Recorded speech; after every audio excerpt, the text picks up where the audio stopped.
Bonjour à tous avec cette nouvelle vidéo réalisée par le département de mathématiques à l'école Amjad à propos des probabilités. Et ça, c'est la première session à propos des dénombrements. On utilise les dénombrements pour pouvoir compter car on va utiliser ça en probabilité. Les objectifs. Principe fondamental du dénombrement. Permutation de n objets distincts. Arrangement de R objets distincts parmi n. Arrangement avec répétition de R objets parmi n. Premièrement, principe fondamental du dénombrement. Activité. Samy a 4 chemises et 2 pantalons. Énumérer toutes les tenues possibles de Samy.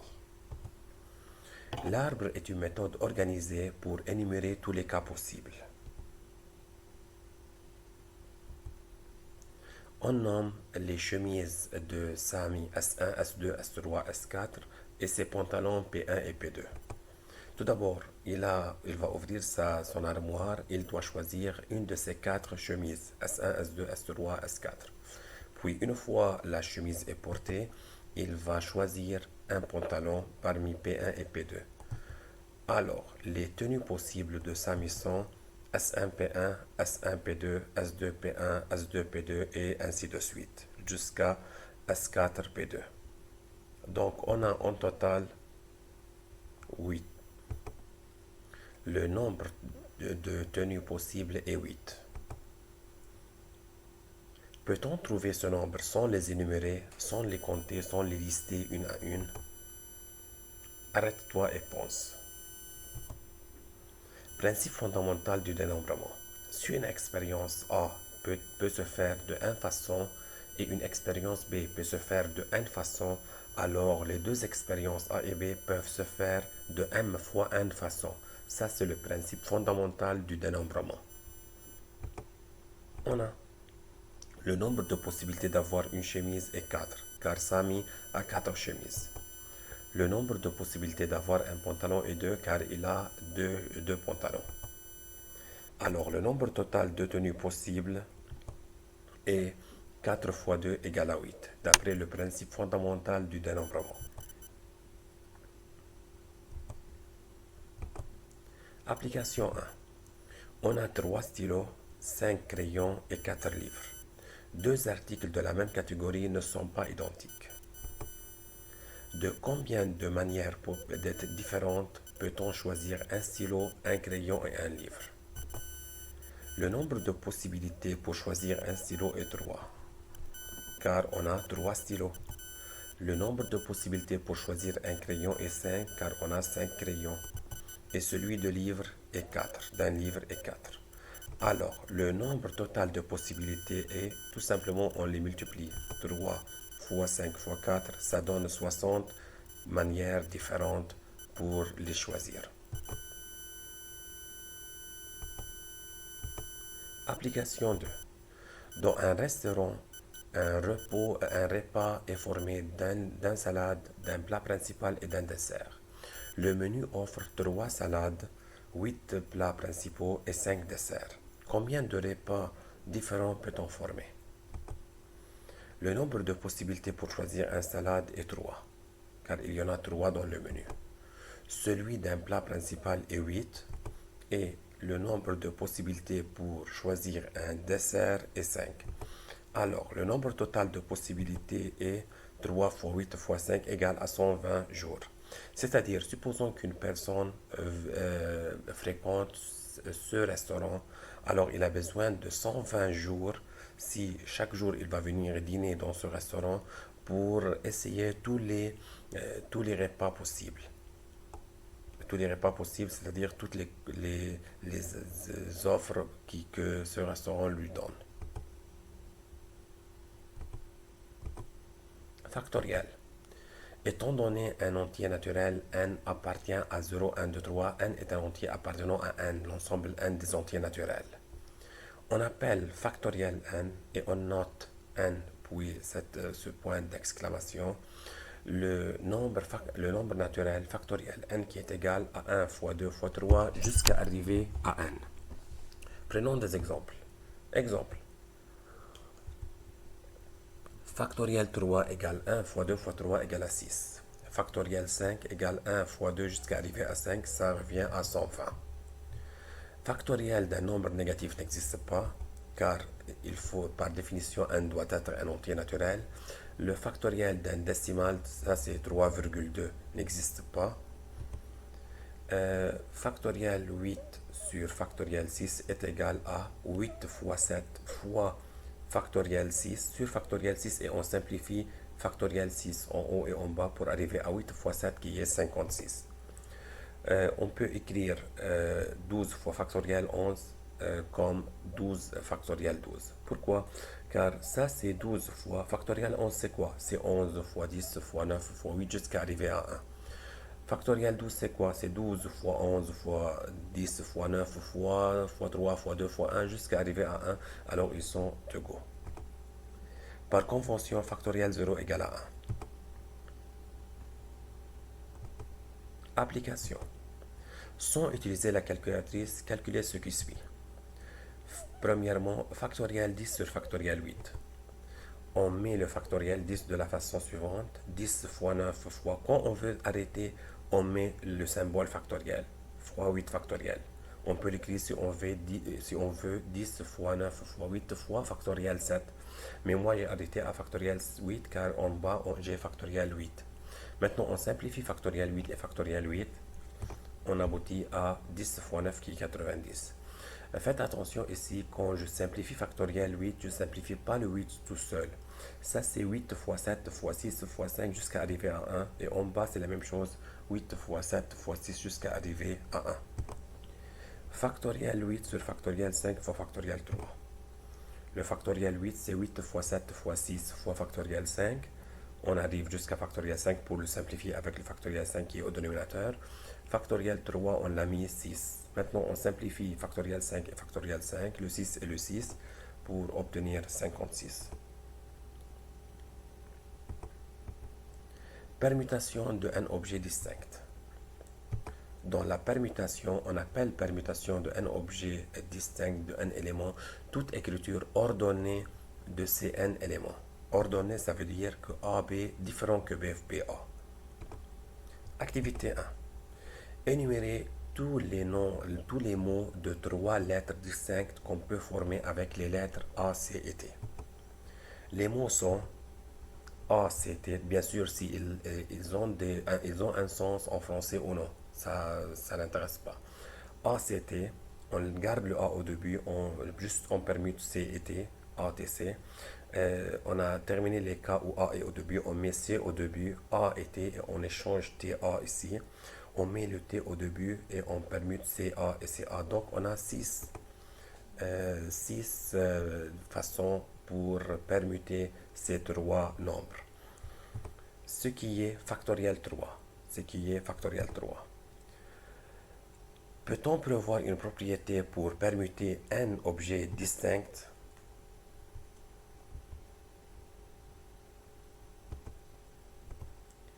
Comme conclusion, le nombre de permutations de n éléments distincts d'un ensemble formé de n éléments est égal à factoriel n. Application 1. Combien peut-on former de nombres de 4 chiffres distincts à l'aide des chiffres de l'ensemble E qui est 2, 5, 6 et 8? Par exemple, 2, 5, 6, 8, c'est une permutation, puis 5, 8, 6, 5, 6, 8, 2, juste on change les places des nombres. Ça c'est ce qu'on appelle une permutation. Ça représente le nombre de permutations de 4 chiffres distincts, 2, 5, 6 et 8. Alors, on a factoriel 4 d'après la formule ici, qui revient à 24 nombres possibles. Alors si on va énumérer toutes les possibilités, on va aboutir à 24 nombres possibles.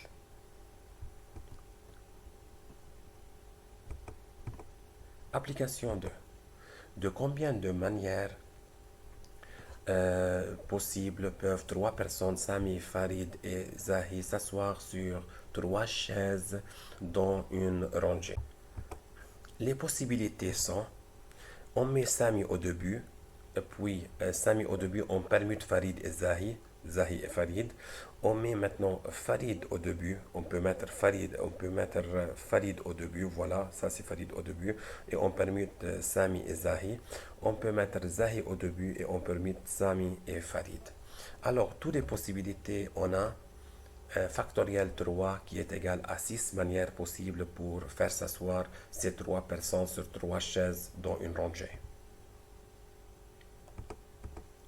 Arrangement de R objets distincts parmi N. Activité. On considère l'ensemble E qui est formé de A, B, C et D. Combien de mots de passe possibles, password, c'est-à-dire de deux lettres, peut-on former des éléments de E si la répétition n'est pas permise? L'ordre ici est important. Tout d'abord, on va faire un arbre. Le premier élément, on a le choix entre A, B, C et D. Pour le deuxième élément, on a le choix entre, si on a choisi A au début, comme la répétition n'est pas permise, il nous reste pour le deuxième élément ou bien B, ou bien C, ou bien D. Si en premier élément on a choisi B, alors il va nous rester pour le deuxième élément les choix A, C et D, et ainsi de suite. Alors les possibilités sont AB, AC, AD, BA, BC, BD, et ainsi de suite jusqu'à arriver à DC. En total, on a 12 possibilités. Voilà, donc on a répété la question ici. Ici, c'est un arrangement de deux éléments distincts parmi quatre éléments. On note que le nombre de possibilités est 12. 12, on peut l'écrire factoriel 4 sur factoriel 4 moins 2. 4, c'est le nombre total d'objets qu'on a. Le 2 ici, c'est le nombre d'éléments qu'on est en train de l'extraire de l'ensemble E. Alors, c'est factoriel 4 sur 4 moins 2 factoriel. On peut l'écrire parfois sur la calculatrice ou bien on écrit 4 P2. 4, ça en anglais, ça veut dire permutation. Mais pour nous, c'est 4 arrangements de 2. Alors, 2, c'est le nombre des éléments qu'on le choisit. Et le 4, c'est le N, c'est le nombre total d'éléments qu'on a au début.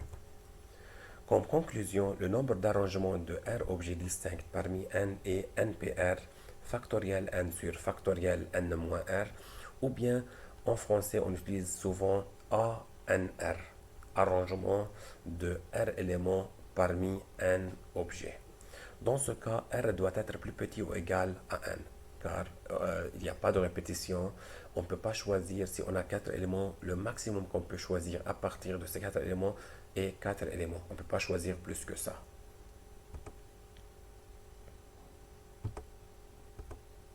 Le nombre d'arrangements, on rappelle la formule, est NPR ou bien ANR qui est égal à factoriel N sur factoriel N-R. Application 1. Pour des raisons de sécurité, les locataires d'un immeuble décident d'équiper la porte d'entrée principale d'un code numérique sécuritaire composé de 4 chiffres. Quel est le nombre de codes possibles si la répétition de chiffres n'est pas permise? Alors, les chiffres ne peuvent pas être répétés. Ça représente un arrangement de 4 éléments distincts parmi 10 éléments. 10 éléments, c'est quoi ces 10 éléments? C'est les chiffres du système décimal qui sont 0, 1, 2, 3, 4, 5, 6, 7, 8, 9. Un code permis, par exemple, c'est 1, 2, 12. Un autre code, c'est par exemple 70. Mais on ne peut pas choisir le code 22 car la répétition n'est pas permise ici. Le nombre de codes possibles est 10. Ce sont les 10 chiffres qu'on a, 10 choix qu'on a. Arrangement, puis 4 car on veut former un code sécuritaire de 4 chiffres. D'après la formule, c'est factoriel 10 sur factoriel 10 moins 4 et ça revient à 5040 codes possibles pour cette porte. Voilà la formule. Application 2.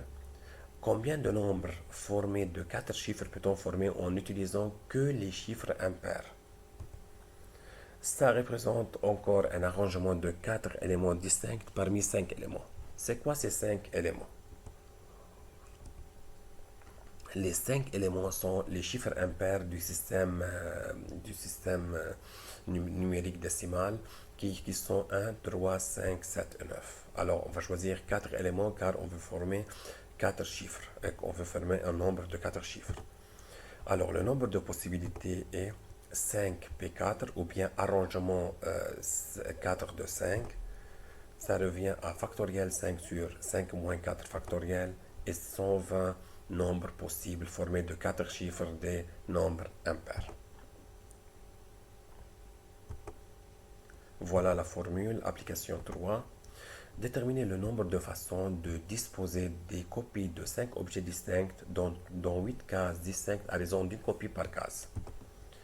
Ça représente un arrangement de 5 éléments distincts parmi 8 éléments. Alors, le nombre de possibilités est 8p5 ou bien a85 égale à factoriel 8 sur 8 moins 5 factoriel et ça revient à 6720 possibilités. Arrangement avec répétition de R objets parmi n maintenant. On considère l'ensemble E formé des éléments A, B, C et D. Combien de mots de passe, des passwords, peut-on former de 2 lettres si des éléments de E si la répétition est permise? On va utiliser un arbre pour modéliser le problème. Pour le premier élément, on a 4 choix A, B, C et D. Pour le deuxième élément, encore on a A, B, C et D, car ici, là, on a dit que la répétition est permise. Alors, on a le droit de choisir le code A, même si on a au début choisi le code A. Alors, pour le deuxième élément, c'est A, B, C et D, et ainsi de suite. Les possibilités seront AA, AB, AC, jusqu'à arriver aux dernière possibilité qui est DD. Donc, en total, on a 16 possibilités. On considère, voilà, j'ai répété la question ici. Ça représente le nombre d'arrangements avec répétition de 2 éléments parmi 4 éléments. Notons que le nombre de possibilités, comme on a vu dans l'arbre, est 16, qui revient à 4 au carré. Le 2 qui est ici, c'est R. Le 4 qui est ici, c'est N. En conclusion, le nombre d'arrangements avec répétition de R objets parmi N et N à la puissance R, on l'appelle R list. Dans ce cas, R n'est pas nécessairement plus petit que N, car il y a une répétition et on peut choisir, on peut répéter le chiffre, les nombres ou bien les chiffres ou bien les lettres. Alors, ce n'est pas nécessairement que R soit plus petit que N. On va prendre des exemples à propos de ça.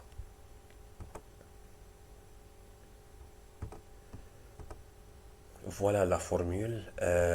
Donc, N, c'est le nombre total d'objets qu'on a. R, c'est le nombre d'objets qu'on est en train de choisir. Application 1. Une pièce de monnaie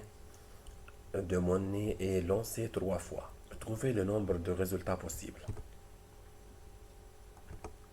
Première méthode, ça représente le nombre d'arrangements avec répétition de 3 éléments parmi 2 éléments. Les 2 éléments sont ou bien pile ou bien face. Les 3 éléments car on est en train de lancer la pièce de monnaie 3 fois. Alors, le nombre de possibilités est 2 au cube qui est 8. Voilà, je répète ici la question. Deuxième méthode. On peut calculer ce nombre à l'aide du principe fondamental du dénombrement. Comment ça? Tout d'abord, on réserve 3 cases. Pourquoi 3 cases? Quand on veut lancer la pièce de monnaie 3 fois. Dans la première case, le nombre de choix pour le premier lancement est 2. Ici, ça, il faut l'éliminer, c'est le nombre de choix. Donc, c'est 2. Le nombre de choix pour le deuxième lancement est encore 2. Encore, il faut éliminer le off ici. Donc, c'est 2. Le troisième choix, le nombre de lancements pour le nombre de choix pour le troisième lancement est 2 aussi. Alors, ça revient à 8.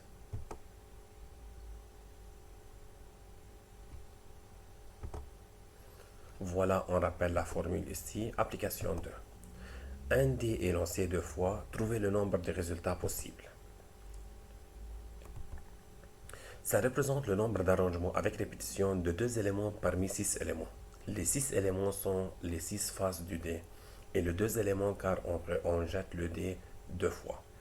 Bien sûr que c'est avec répétition car les nombres des dés peuvent être 6 et 6 par exemple, ou bien 2 et 2. Le nombre de possibilités est 6 au carré qui revient à 36 possibilités. Voilà la formule. Application 3. De combien de manières peut répondre un élève à 10 questions vraies ou fausses s'il veut répondre à toutes les questions? Donc, un élève a 10 questions. Les choix sont ou bien vrais ou bien fausses. Ça représente le nombre d'arrangements avec répétition de 10 éléments parmi 2 éléments. Le nombre de possibilités est 2 à la puissance 10. Ici, on remarque très bien que on a juste 2 possibilités et on choisit 10 parmi les deux. Ce qui signifie que le nombre R n'est pas nécessairement plus petit que N. Ici, il est plus grand que N. Ça revient à 1024 possibilités.